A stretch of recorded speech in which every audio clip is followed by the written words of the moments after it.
বানত উটি গৈছে সপোন বাঢ়নি পানীয়ে নিঃশেষ কৰিছে জীৱন কাৰোবাৰ অশেষ কষ্টোপাৰ্জিত ধানৰ ভঁৰালটো কাৰোবাৰ গোহালিৰ গৰু ম'হ কাৰোবাৰ মৰমৰ ঘৰটো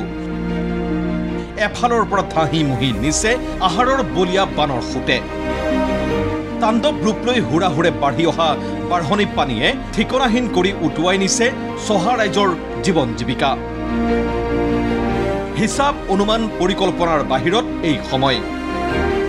দৰিদ্ৰ ৰাইজৰ বাবে এই বানৰ বিভীষিকা যেন ভূতৰ ওপৰতেই পৰা দানৱটোহে ৰাজ্যৰ সৰ্বত্ৰ এতিয়া উপনৈৰ বাঢ়নি পানীৰ ৰুদ্ৰ ৰূপ অবৰ্ণনীয় দুখ যন্ত্ৰণাই পিষ্ট কৰি তুলিছে বন্যাৰ্থৰ দিন ৰাতি তাৰ মাজতেই ND24ৰ কেমেৰাত এই বিভীষিকাময় সময়ৰ কিছু দুখৰীয়া ছবি বন্দী হৈ ৰল বানৰ সময়ৰ বেদনাপৃষ্ট ছবিৰ দস্তাবেজ হৈ ইয়া গোগামুখৰ ভেবেলি ভূমা গাঁৱৰ এখন ঘৰৰ দৃশ্য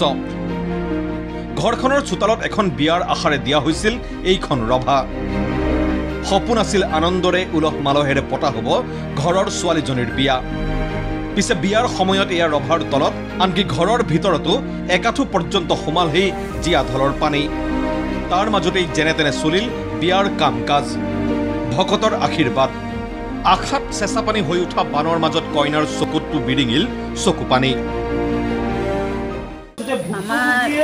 মানুহবিলাকো আহিব নোৱাৰিলে ইমান বানপানী এককাল পানী অসুবিধা হ'ল ফোন কৰিছে ইমান বানপানী নাযাওঁ বুলি বানৰ বিভীষিকাৰ লগতেই একে সময়তেই আন এক বিষাদেও জুমুৰি দি ধৰিলে বোকাখাটৰ যুগনীয়া গাঁৱৰ এইটো পৰিয়ালক পৰিয়ালটোৰ এগৰাকী মহিলাৰ বিয়োগৰ বাবে ঘৰতেই চলিছিল যথাৰীতি শ্ৰদ্ধাদিৰ আয়োজন পিছে সময়ত বানে লগালে অথন্তৰ ঘৰ চোতাল বাঢ়নি পানীত ডুব যোৱাত শিবিৰত আশ্ৰয় লোৱা পৰিয়ালটোৱে উপায়ন্তৰ হৈ মথাউৰিতেই এইদৰে সম্পন্ন কৰিলে দহা কৰ্ম সকামৰ গাখীৰ পানী খৰি খেৰ গোটেই পেণ্ডেল দি থোৱা আছিল চব এদায় আৰু আনকালে ইমান ঘৰ চৰ নুডুবে আমাৰ এইবাৰ ঘৰ দুৱাৰ ডুবি গ'ল এনেই ঘৰত সকলো যা যোগাৰ কৰা হ'ল পেণ্ডেলৰ পৰা ধৰি কিন্তু ভাগ্য বেয়াৰ কাৰণে নোৱাৰিলোঁ এতিয়া শিবিৰলৈ আহি পেলাই ইয়াতে মানুহ মাতি ইয়াতে কৰ্মকণ বামুণৰ পৰা উদ্ধাৰ হ'ম বুলি ভাবিছোঁ বলিয়া বানৰ এই বিভীষিকাময় ৰূপত অনাকাংক্ষিত পৰিস্থিতিৰ ছবি দেখা গ'ল মাজুলীৰ সত্ৰৰ আৰাধনাস্থলীতো আহতগুৰিৰ বৰসত্ৰৰ নামঘৰৰ ভিতৰতো এয়া বাঢ়নি পানীৰ প্ৰকোপ ফলত চাং পাতি স্থাপন কৰি ৰাখিবলগীয়া হৈছে গুৰু আসন 3 দিন ধৰি বন্ধ হৈ আছে চৈধ্য প্ৰসংগ আহতগুৰি সমস্যাবোৰ সমাধান কৰি যে আমাৰ সামগ্ৰিক যাতে অঞ্চলটোৰ উন্নয়ন সাধন হয় তাৰ বাবে আমি জনপ্ৰিয় চৰকাৰক বাৰে বাৰে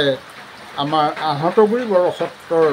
ফালৰ পৰা আমি বিনম্ৰ অনুৰোধ জনোৱা প্ৰকৃতিৰ ৰুদ্ৰ ৰূপৰ সন্মুখত অসহায় প্ৰায় জীৱকুলৰ বাবে এইদৰেই এই বাৰিষাৰ বান হৈ উঠিছে এক বেদনাপৃষ্ট সময়ৰ নাম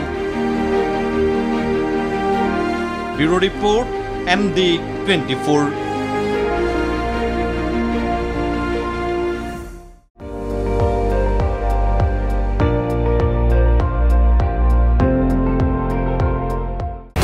আপুনি চাই আছে ND24 সৰ্বশ্ৰেষ্ঠ নহয় সৰ্বোত্তমৰ দৌৰ